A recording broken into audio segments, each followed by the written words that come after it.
Imagine a suspicious-looking old woman, always wearing a worn-down black dress and smelling of dried onions. All her life, she only eats oatmeal, rarely with some sugar.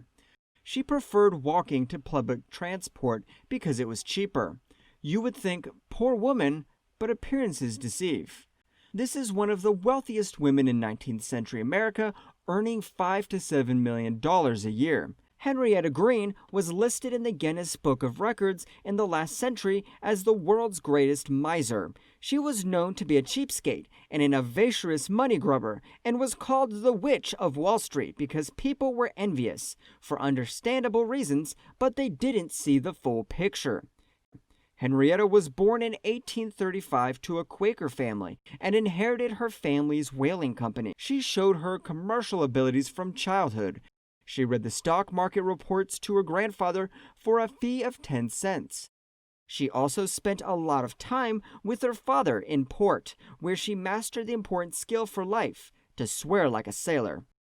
Hetty attended an all-girls boarding school for the wealthy, arguing with classmates and, when needed, engaging in fistfights. She was eager to get her hands on money, so in a year she became an accountant and began work for her father's company. In 1960, her mother died, followed by her father.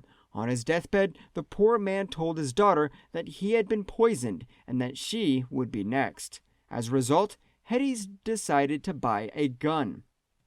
She began to carry a gun under her skirt. In order to avoid being poisoned, she would bring her own boiled eggs when visiting to eat. Believing that the ends justify the means, when the dispute over inheritance heated up, Hetty did not hesitate to do whatever was required. Burn fishing boats belonging to her brothers, forge her aunt's will just to get $100,000 more. She would walk over the dead bodies to achieve her aims.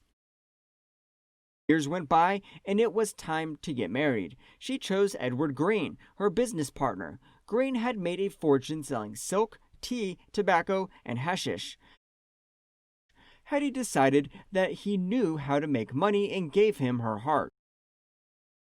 During the next 10 years, she learned from his shady financial dealings. When he went broke, she kicked him out. By this time, she knew how to run the business, buying valuable shares and cheap land in suburbs and increasing her worth. As a result, Wall Street, the financial center of not only New York and America, but also the world, beckoned. That's where she first eagerly earned her legendary name, the Witch of Wall Street. She got the name because she wore black clothes and a black hat and a veil covering her face. She also had a special ability to predict the rise and fall of the share market. Henrietta knew exactly where to invest bucks to make a profit, almost supernaturally. As a result, everybody followed her lead. Hetty was tight-fisted about everything.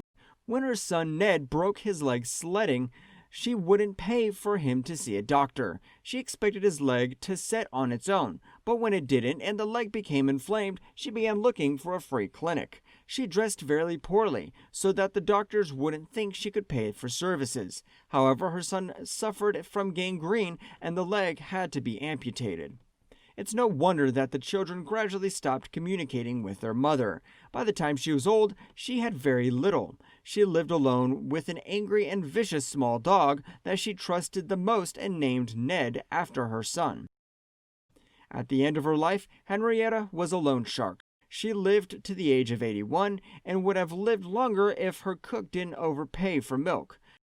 She got so upset that it caused her to have an apoplectic fit, which took her to the grave.